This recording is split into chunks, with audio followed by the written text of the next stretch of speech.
जैसा कि आप लोग अब अगली एक्सरसाइज में पहुंच गए हैं और आपको बताया है कि ये एक्सरसाइज अब किससे संबंधित है, संबंध से। और ये संबंध आपका अगले साल 12th में भी काम आने वाला है, इसलिए थोड़ा सा ध्यान से देखिएगा इसको। तो पहला प्रश्न आपको करवा दिया था। दूसरा प्रश्न देखिए क्या लिखा है, प्राकृतिक संख्याओं का। तो समुच्चय जो है वो प्राकृतिक संख्याओं का है। अब इससे समुच्चय लिखा नहीं जाएगा, मैं आपको समझ लिख रहा हूँ। प्राकृतिक संख्याओं को आपको बताया गया है कि किससे लिखा जाता है, n से लिखा जाता है। n समुच्चय का नाम, और अंदर अगर लिखना चाहो तो 1 से शुरू करते हैं और 1 2 3 4 करते हुए आप बता नहीं पाओगे कितने हैं। ये अपरिमित समुच्चय होता है, डॉट डॉट करके छोड़ दिया, ठीक। पर संबंध भी उसने लिख के दिया। r के अंदर क्या है, कह कैसे जोड़े हैं।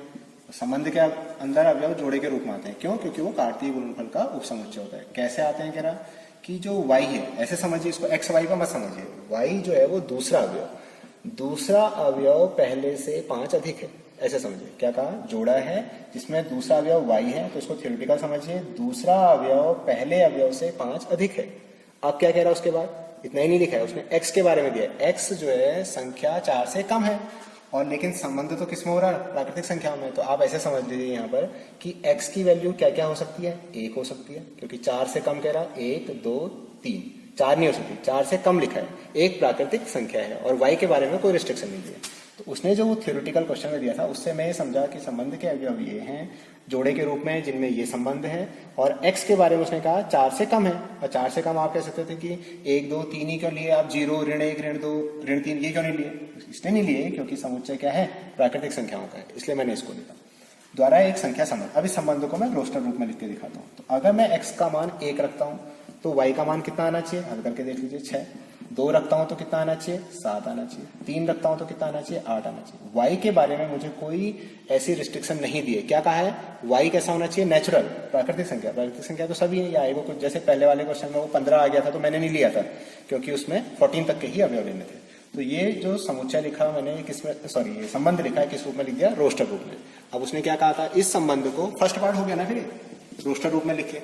दूसरा क्या पूछा है, प्रांत और परिसर पूछे, तो प्रांत भी आप आराम से लगा दोगे। प्रांत क्या होता है कहा था आपसे, जो संबंध हमने लिखा है उसके प्रथम अवयवों का समुच्चय, वो क्या कराता है, प्रांत। सप्रांत पूछा ही नहीं तो आपको बताने की जरूरत नहीं है। परिसर क्या है, जो संबंध के अंदर दूसरे अवयव लिखे हैं आपने उनका समुच्चय आपका क्या कहलाता है, परिसर। अगर सहप्रांत बताना होता तो क्या होता, आप देखिएगा कि संबंध कहां से कहां है।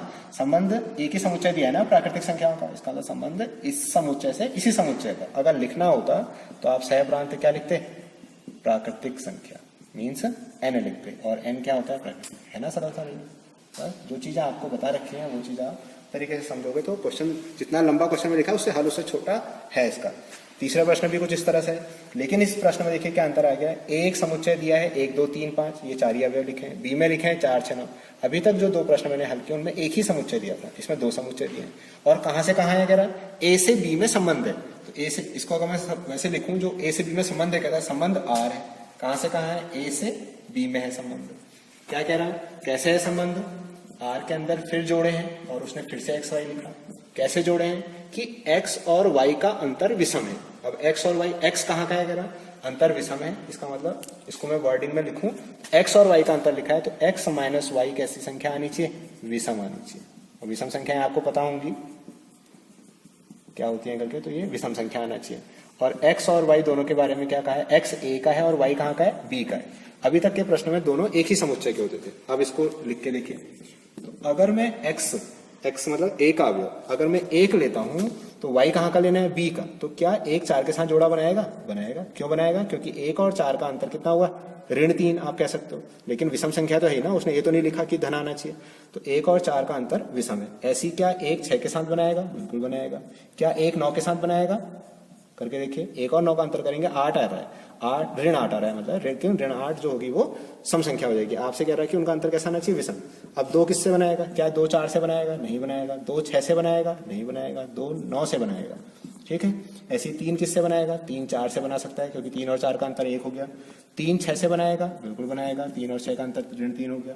3 और 9 का अंतर ऋण 6 आएगा, वो एक सम संख्या है इसलिए वह संबंध में नहीं आएगा। 5 बनाएगा क्या 4 के साथ, 5 4 के साथ बना पाएगा। 5 6 के साथ बना पाएगा, बना पाएगा। 5 9 के साथ बना पाएगा, चेक करिए, ऋण 4 आ रहा है, ये एक सम संख्या आ रही है। जबकि किन के बीच में संबंध था, उन दोनों का अंतर कैसा आना चाहिए, विषम संख्या। x कहां से लेना था, a से, y कहां से लेना था, b से, तो इसका a b, तो करते रहो चेक। अंतर कैसा आना चाहिए, विषम आ रहा होगा तो लिखिए, अंतर विषम नहीं आ रहा होगा या सम आ रहा होगा तो आपने उसको संबंध के अंदर नहीं लिखना है। परिभाषित कीजिए, कर दिया। r को रोस्टर रूप में लिखे, लिख दिया। अगर इसमें भी मेरे से प्रांत सह प्रांत पूछे होते तो बताइए प्रांत क्या बनते हैं। जो समुच्चय मैंने जो संबंध मैंने रोस्टर रूप में लिखा है उसमें प्रथम अवयवों का समुच्चय संग्रह 1, दोबारा लिखने की जरूरत नहीं है, 2, 3 और 5, ये क्या बन गया आपका, प्रांत बन गया। परिसर क्या हो गया, जो दूसरे अवयवों का संग्रह है, 4, 6, 9, फिर दोबारा 4, 6 आ रहे हैं तो दोबारा नहीं लिखते, 4, 6, 9। आप ये भी कह सकते हो सर 1, 2, 3, 5 जो अवयव लिखे हैं वो ए के ही तो है, बिल्कुल है। और जो 4, 6, 9 लिखे हैं वो कहाँ के हैं, बी के ही है। तो इस क्वेश्चन में प्रांत आपका ए बन गया और परिसर क्या बन गया, बी बन गया। लेकिन फिर से आपसे सहप्रांत पूछा होता तो आप सहप्रांत क्या लिखते, सहप्रांत के लिए थ्योरी देखिए कि संबंध कहां से कहां है, संबंध ए से बी में है कहा था, इसलिए सहप्रांत क्या होता, बी होता। ठीक है, तो इस तरह से आप ये संबंध को लिखना सीखिए और उससे प्रांत और परिसर निकालिए। चलिए ये चौथा प्रश्न देखिए। चौथे प्रश्न में किताब में तो चित्र कुछ संख्या लिखी हुई है, अब यहाँ मैं संख्या नहीं लिख रहा हूँ, किताब में संख्या दी है। ये चित्र बना हुआ है, हमने नहीं बनाया है। चित्र में समुच्चय पी नहीं समुच्चय, इस समुच्चय का नाम उसने पी लिखा है और दूसरे समुच्चय का नाम उसने क्यू लिखा है। पी से क्यू का एक संबंध दर्शाती है। इसका मतलब ये क्या दिखा रहा है, 5 किसके साथ संबंध बना रहा है, 3 के साथ। 6 किसके साथ बना रहा है, 4 के साथ। 7 किसके साथ बना रहा है, 5 के साथ। अगर मैं नीचे की चीज ना पढ़ूं तो मैं संबंध, आपको बता रखा है कि संबंध कैसे लिखा जाता है, आर से लिखा जाता है। तो आप क्या लिखते हैं, संबंध 5 किसके साथ बना रहा है, 3 के साथ। 6 किसके साथ बना रहा है, 4 के साथ। और 7 किसके साथ बना रहा है, 5 के साथ। और आप कहते नहीं, ऐसे नहीं, दूसरा विधि जो ये कौन सी विधि कहलाती है, रोस्टर रूप। क्या पूछा था क्वेश्चन में, आप देखिए दूसरे पार्ट में यही पूछा है, रोस्टर रूप में लिखिए। तो ये तो चित्र से बड़ा आसान हो गया, 5 से 3 में, 6 से 4 में, 7 से 5। ये सेकंड पार्ट ज्यादा आसान हो गया, रोस्टर रूप में लिखिए भी हो गया। प्रांत और परिसर भी आप आराम से बता दोगे। प्रांत क्या होता है बता रखा है, जो आपने रोस्टर रूप में लिखा उसमें प्रथम अवयवों का संग्रह 5, 6, 7, ये आपका क्या हो गया प्रांत। परिसर क्या होता है, दूसरे जो ये लिखा है उसमें दूसरे स्थान पर लिखे हुए अवयवों का संग्रह 3, 4, 5। इसका नाम 5 या 7 वाले जो समुच्चय था उसका नाम पी था, इसका नाम क्यू था। आप सीधे ये भी कह सकते हो। तो आपका सेकंड पार्ट बड़े आसानी से हो गया। और फर्स्ट पार्ट के लिए जब आपको समुच्चय पढ़ाया गया होगा तो उसमें आपके प्रश्न होते थे कि आप उसको रोस्टर रूप और समुच्चय निर्माण विधि में मेल करवाते थे ना। तो उसी तरह से आप ये सोचिए, मैं जब ये संबंध बना दिया तो इन दो अवयवों के बीच में क्या कोई संबंध दिखाई दे रहा है।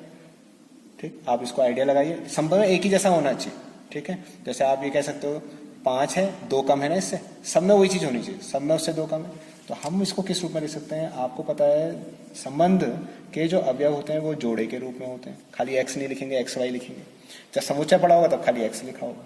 यहाँ जो हम पढ़ रहे हैं संबंध कार्तीय गुणनफल का उपसमुच्चय था जिसके अवयव जोड़े के रूप में होते थे, इसलिए x, y लिखा। सच दैट अब इसकी क्वालिटी बताओ कि x और y में क्या संबंध है। तो आप देख रहे हो जो दूसरा अवयव है जिसको मैंने क्या लिखा है, y, जो y है वो प्रथम से 2 कम है।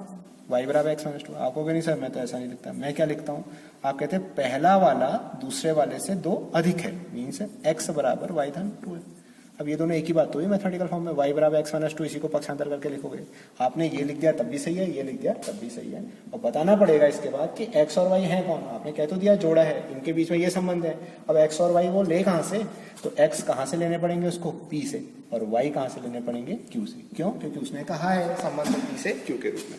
तो ये समुच्चय निर्माण रूप लिखने में मुझे थोड़ा टाइम लगा, लेकिन रोस्टर रूप लिखने में मैं चित्र से आसानी से समझ गया। तो आप देखिए संबंध वाले पार्ट को पढ़ते वक्त आपने क्या समझना है कि संबंध कार्तीय गुणनफल का उपसमुच्चय होता है, एक बात। उसको रोस्टर रूप में लिखना आपके लिए आसान होता है। रोस्टर रूप में लिखने के बाद दूसरी बात क्या समझिए कि रोस्टर रूप में लिखने के बाद प्रथम अवयवों का जो संग्रह आप करेंगे समुच्चय रूप में लिखेंगे वह आपका प्रांत कहलाएगा। द्वितीय अवयवों का संग्रह जो आप करोगे वह क्या कहलाएगा, परिसर कहलाएगा। सह प्रांत आप वहां से नहीं निकाल पाओगे। सह प्रांत के लिए आपको क्वेश्चन समझना पड़ेगा कि वह किस समुच्चय से किस समुच्चय में संबंध बना रहा है। जिस समुच्चय में वह संबंध बना रहा होगा वह क्या कहलाएगा, सह प्रांत कहलाएगा। इन 3 बातों को आप ढंग से समझेंगे। उम्मीद है आपको आगे के प्रश्न आप स्वयं भी कर सकते हैं, ट्राई कीजिएगा।